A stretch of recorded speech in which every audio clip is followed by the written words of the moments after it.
زموږ چینل د سره ضرور سبسکرایب کړئ. راځئ چې اوس واورو پروګرام ستاسو आवाज د خپل کوربه شهزاد خان سره. بسم الله الرحمن الرحیم. السلام علیکم ورحمت الله وبرکاته. د پروګرام ستاسو आवाज سره زه ستاسو کوربه شهزاد خان. قدرمنو کتونکو، دا وخت تاسو کتلی شئ لایف او براه راست د حمزه هومیوپیتیک کلینیک زیشان رضا مارکیټ بدرګه مختلف قسمه سوسو داسې پروګرامونه قدرمنو کتونکو مونږ هم کړل چې نن مونږ ډېر ضروري وګڼله. د معدې ډاکټر صاحب خو تاسو خیال کړی د معدې ډېر زیات داسې مسلې دي، خو لوی دی که وړوکی دی، نو تقریبا په دې مسله کې چې کوم دی نو غوښتل مو ډاکټر صاحب سره چونکې ټایم هم ډېر زیات دونه نه وي، مطلب مختصر ټایم وي ورسره. ولې خاص وجه دا ده چې مریضان ډېر زیات وي او د مریضانو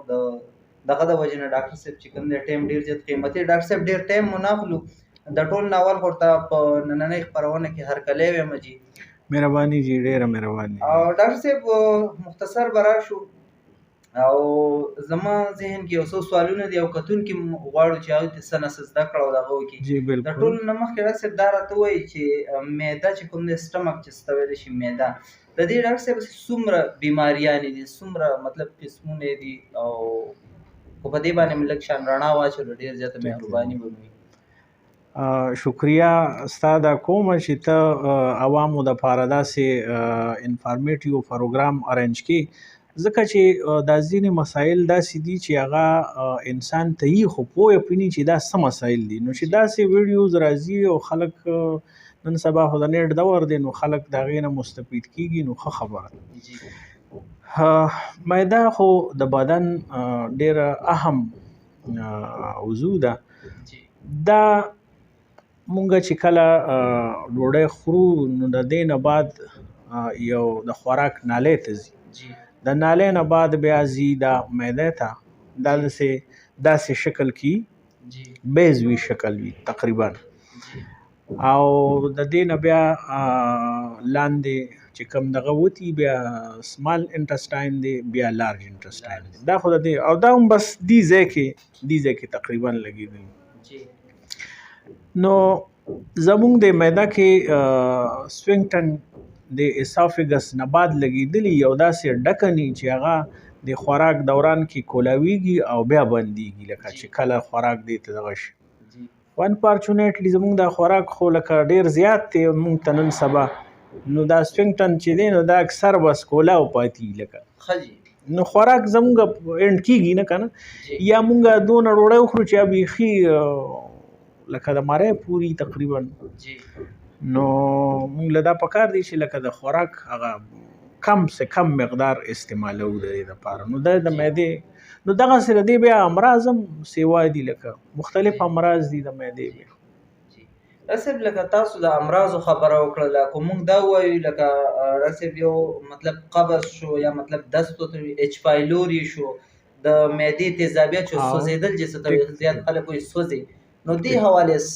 څه ویل غواړي؟ مطلب دا کوم صورتونو کې راځي، د دې وجه څه وي؟ وجوهات خو د تاسو چې کوم دغه یاد کړل، لکه قبض دی، کانسټیپیشن شو، داسې پکې ډایریا شوه، ډایسنټري شو، ایچ پایلوري شو، اسیډیټي شو،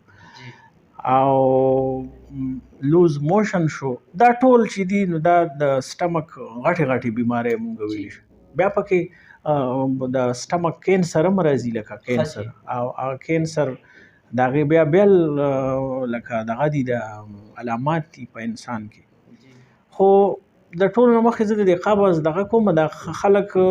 د قبض او د دست شو ډایریا چې کم دی که نه، دې په منځ کې اکثر فرق نشي کولی. لکه موږ له مریضان راشي یاره جي زما قبض دی،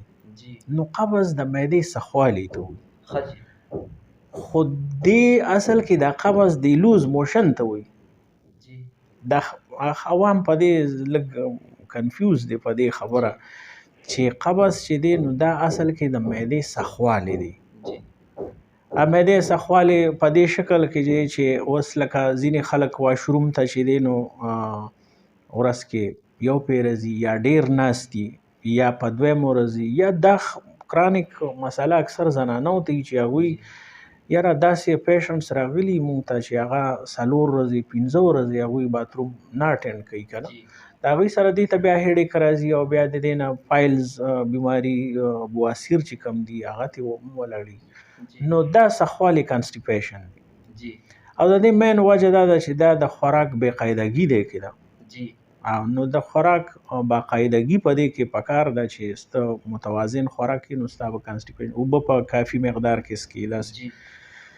داسې هلکا پلکا ورزش ورسره هم پکار دی نو بیا دا دی چې دا غلوز موشن دی لکه بسیار خوري وشي ډیر خوراک وشي بې ځایه وشي یا ګډوډ وشي نو په دې د معدې هغه چې کوم د دې حرکت دی مومنټ دی هغه دې باندې تیز شي چې تیز شي نو دا همدغه خوراک په دې دغه کې زر لړ شي او دا بیا زر خارجيږي نو هغه داس شو ایچ پایلوري چې دا نو دا هیلیکوبیکټر یو قسم بکټیریا دی او دا په دې ګنده اوبو کې اکثر دغه نه زمونږ سټمک ته انټر شي خو ایچ پایلوري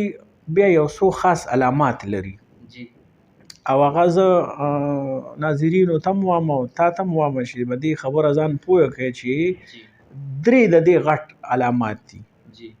دا چې پچا کې نو د فوري ایچ پایلوري ټیسټ کوي یو خبره دا ده چې د به معده 2 ورځې سخته 2 ورځې نرمه یا د 3 ورځې سخته 3 ورځې بیا نرمه یو سیمټم دا دی دویم چې کوم دی نو دته به ابډومینل پین به وته مده معده دي زبانه باندې ته درد راځي او د دې درد شکل چې دی نو وخت چې کم دی نو زیات تر ودی چې معده تشي لکه بنده وږي نوم درد به وته راځي چې بیا موړ شي لږ ساعت بعد به بیا هغه درد فیل کیږي نو دا بل علامات شو او دریم علامات دا دي چې د کټی ډکار ورځي تراوی او تیزابیت دا به خلیل د درځي دا درې مین علامات چې دا پچا کی مو او پدې کې وته علامات وو ظاهرې دل داسې نو د ایچ پایلوري ټیسټ کوي او بیا ان شاء الله په هوموپاثي کې ډېر خپل علاج دی دا پرماننت شته بالکل مونږه لکه داسې پیشنټس ما ته راغلي چې یو میاشت کې کور دي او انګلیش میډیسن چې دی هغوی هم پکې علاج شته خو لګلین تي دي لکه شپږ میاشو بل افورټیبل هم ني نو هغه په نیمه کې پاتې شي دلته هغه جراثیم بیا کېږي لکه ډېر وخت جاري شي ډاکټر صاحب بل ستاسو چې دا کوم خبره په هم ستاسو د تیزابیت حواله سره ته یو دغه رایات شو ډاکټر صاحب بل کو تاسو خیال کړئ یو د سپرلی پر موسم کې ډاکټر صاحب تاسو خیال کړئ نو دا زړه خرابېدل هیڅ به ساړې سار کې را پاسي کنه دا تروي وب خو له تراتل یا زړه خرابېدل زړه د نګي خاص کر د سپرلی ورځ کې یره وجوهات د دې مین خبره د دې دای چې کله د موسم چینج دی اصل کې پدا وي دا به خاصو خلکو ته کیږي اوس که تاسو ګورئ نو د سپرلی چې راځي نو جمع ختمیږي لکه نو موسم ګرم طرف ته ځي نو چې دا چینج راشي نو دې سره په خوراک کې په بدن کې په ټمپریچر کې هم فرق راشي نو ځکه بیا دې هغه اکثر وسره کلک څه خوراک وکړي شي نو هغه هم معده وسره اسید شي او اسیډیټي دته پیښ شي او د تیزابیت وته راشي نو دا زیات تر چې د موسم د چینج نه دی هغه موسم چینج دا دی چې لکه اوس په جمع کې اکثر مونږ یو شان خوراک کوو یو شان زمونږ روټینی د خوراک زیات ګرم خوراکونه کوو نو هغه روټین بیا دی کې لږ لړن پاتې کله اوړي بیا سٹارټ والی پورا میډل حالات شي نو بیا هغه علامات ختم شي تقریبا دا بل ډاکټر صاحب زیات خلک داسې زنانه وي اکثر مونږ گاډي کې سفر کوو سو کنه نو زیات زنانه داسې مطلب گاډي کې یاره زړه راته وي خرابي گاډي کې سفر نشم کولای جی او بالکل دا د دغه سوجه کې د دې پرمننت علاج ته زیات خلک داسې لکه متاثر چې گاډي کې نشي تللی دی وجنه کولاو دغه تللی شم گاډي کې نشم تللی دا اصل کې دا یو بل بیماری ده لکه دا د پټرول د لوګي یا د گاډي د لوګي چې کله دته لک فیل کیږي په سفر کې او د سره د مزل هم لاسته یا وس پرس کا سړی په غار کې زی غیر کې نو دا تاویدل او دا غوی د لوګي د تراتل د دې سره د دوی ته متلی راځي هغه وومیټینګ او هغه شکایت ورته راځي. او په هومیوپیتیک کې د دې ډېر ښکلی علاج دی پټرولیم یو دوايي ده. او پټرولیم که داسې خلک په مزل کوي په ګاډي کې او دته وومیټینګ راځي الټی راځي ورته یا ورته زړه خرابېږي پټرولیم په 30 کې یا په 200 کې د یو خوراک خوري ماشومان که کوي هغوی له دې م ورکوي او په خپله دې م خوري انشاءالله بالکل به په ذموارۍ دې برابر نو مریضان انتظار کوي. هغه ډاکټر صاحب کوم خوراک دی چې مطلب د معدې لپاره مفید وي مطلب انسان معده ورسره سیټ یاره اوس خو د پاسبل نه ده چې داسې خوراکونه شته چې هغه لکه مفید دي خو به هر حال اوس که تاسو څومره مونږ سبزي خلک وي سبزي دي خوري که نه سبزی باندې دومره دغه کیړي مار دوايي چې ورته وایي هغه پې دومره شوي دغه سپریګانې مختلف یا داسې سرې ورته میلاویږي چې هغه هم اوس هغه سبزي نه ده پاتې به هر حال. خو بیا هم کوشش دا پکار دی چې سبزیانو له زیات زور ورکړي شي او په دې کې د مسالې او د غوړو کم استعمال وشي. یوه دا خبر. بله خبره دا ده چې ډوډۍ هلکه پولکه خوړل پکار ځکه چې د انساني دوړ دپاره چې کوم دی نو ډېر د کم خوراک ضرورت دی. نو مثال مونږ نیمه ډوډۍ وخورو دا زمونږ د صحت دپاره برابر دی دا تا خرابوي نه او د دې نه چې اخوا مونږ خوراک کوو نو هغه مونږ له بیا اسیډیټي هم راځي کانسټیپیشن ته هم راځي ایچ پایلوري هم ترې راځي یا هیډیک شي بیا سر درد هم ورسره راځي. نو موضوع خبره دا ده چې سبزیانې زیاتې خوړل پکار دي او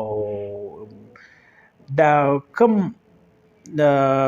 40 سال نه اخوا چې څومره م خلک دي دوی له خو بیخي پکار دي چې تاسو ایښېدلې خوراک یو ټایم خامخا کوئ د سبزي. انشاءالله دوی ته به د هارټ چې کوم اټیک ریسک دی یا بی پی دا یا شوګر دی لکه 40 سال نه پس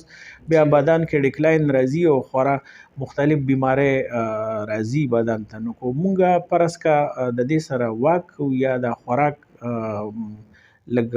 هلکه پولکه کوو نو انشاءالله دې بیمارو دا ریسک به مونږ ته کم. بالکل ډاکټر صاحب څنګه چې تاسو ویلي اکثر خیال وکړئ ډاکټر صاحب نو مونږ خوراک چې څنګه وکړو اکثر هم په هغه ځای کې نو یا مطلب یې سره ډډه وارته وکړو که نه نو بس داسې او دا وجوهات هم د غرمې خو لکه پکار نه دی چې داسې एकदम سړی پاسي د خوراک نه بعد خو د ماسخوتن یا د شپې چې کوم خوراک وشي نو یو خو بله خبره هم په دې کې ده زمونږ د خوراک روټین چې دي نو دا ډېر وران دي. لکه مونږ به سهار داسې چل وکړو چې ناشته به پوره وکړو یا ونه کړو بس نو په 2-3 بجې به مونږ د غرمې ډوډۍ وخورو نو ستا چې ته په 3 بجې یا 2:30 بجې ته د غرمې روټۍ وخوري نو ماسخوتنې روټۍ چې ده نو دا ستا الټیمیټ 9-10 بجې ولاړ نو چې 10 بجې یا 9 بجې ته روټۍ وخورو هغې خو د ګرځېدو ټیم نه کوي خامخا به ته سمبلي او خوراک هم ډېر وشي او بس بیا پسې پریوځي نو چې پریوځي مختلف امراض د شکار شي. نو زه دا یوه خبره کول غواړم چې د خوراک روټین چې دی دا ریګولیټ کول پکار دي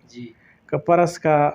د سهارې ناشته برابر وکړی شي او د غرمې ډوډۍ لکه داسې 12:30 نه واله 1 بجې پورې هارډلی دا ټایم موضوع دی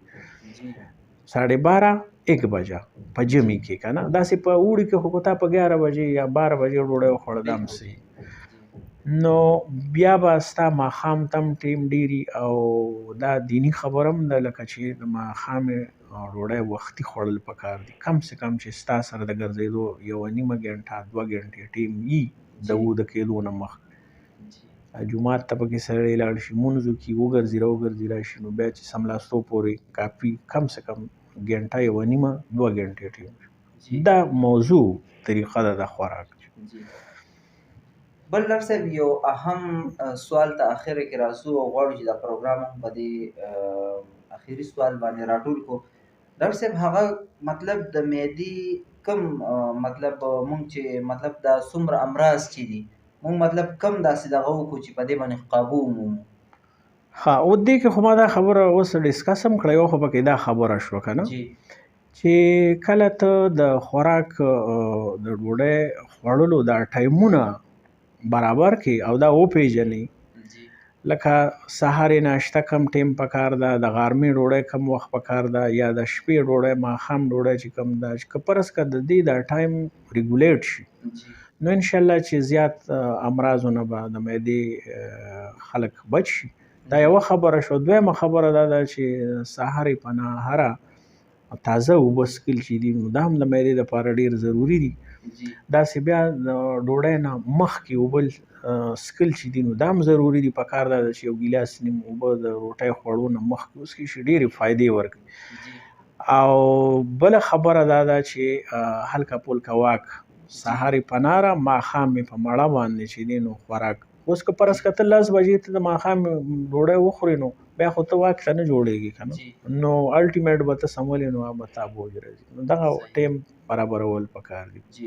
او سبزیانو زیات استعمال پکار دی. نو کیدی شي انشاءالله مونږ د دې ټول دا اصول فالو کړو د معدې دپاره نو مونږ به ډېر امراض نه بچ پاتې شو.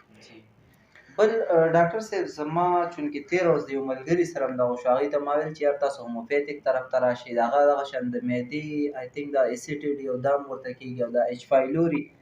نو هغه دا یو خبره وکړه چې هغه به 8 میاشتې علاج به کوي او لګیا به وي. نو دا خو زر نه دغه کېږي او بلکې ما سره دونه ټایم نه وي دغه دپاره. نو 8 میاشتې نو ډاکټر صاحب هسې د یو انسان فرض کړو ایچ پایلوري ده یا داسې د معدې څه بل کرانیک پرابلم دی تقریبا داسې پته لګي ډاکټر صاحب څونه وخت کې مطلب دا ضروري ده 6 میاشتې کې 8 میاشتې کې؟ هغه د علاج چې د ایچ پایلوري دا په د پیشنټ په خپله منحصر دی. اوس که دې فرض که هوموپیتیک علاج سټارټ کړي که نه نو او ریګولر علاج وکړي نو هوپفولي چې دی په 1.5 میاشت کې 2 میاشتو کې مکمل کور شي. ټیک ده. هغه دوی چې وي چې دا لیټي ولې پکې راشي چې 6 میاشتې او 4 میاشتې، د هغې غټه وجه دا ده چې دې 10 ورځې یا 15 ورځو والا میډیسن ډاکټر ورکړي، 15 ورځې وخوري، بیا د ده نه خبره ایري هغه وختي پاقه درته راشي، خبره تېري نو دا جراثیم داسې زر نه ختمیږي. نو 15 ورځې په یا نورې واړی یا په 10 ورځې نورې واړی نو بیا وریاد شي چې یاره زما خو هغه مساله بیا شوه نو بیا راشي نو بیا بل ډوز ویسي. داسې هر چا نه وړي که انګریزي ایلوپیتیک میډیسن دي یا هوموپیتیک ډاکټران صاحبانو لځي، خو د دوی د علاج طریقه چې کوم ده نو دا ریګولر نه ده. زه دوی ته داسې وایم که فرض که تاسو د هوموپیتیک ایچ پایلوري دپاره علاج کول غواړئ نو ریګولر دا وساتئ. ډاکټر به هم په خبره پوه شي په اندازه چې دې څومره میډیسن چینج کول ورته پکار دي یا ورته جاري ساتل دي هغه په هغې بیا ډاکټران پوهېږي. نو چې دې ریګولر علاج وکړي انشاءالله میاشت یوه نیمه کې به دې کور وي او دې به د ده کوم چې بکټیریا دی د معدې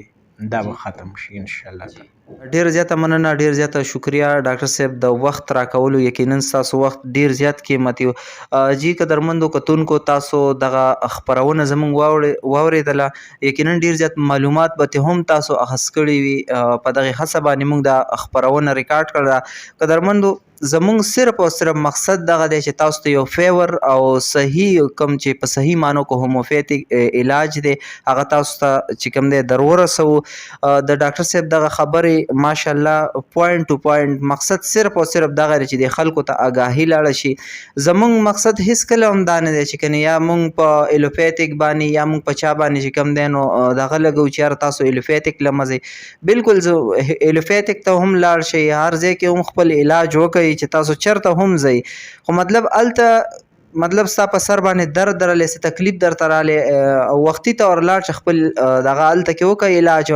بیا تا ته پته ولګي یار زما دا مسله دا بیماري دا نه ښه کېږي، د هغې دپاره د پراپر علاج دپاره راتللی شئ، ډاکټر صاحب د کلینیک ویزټ کولی شئ تاسو.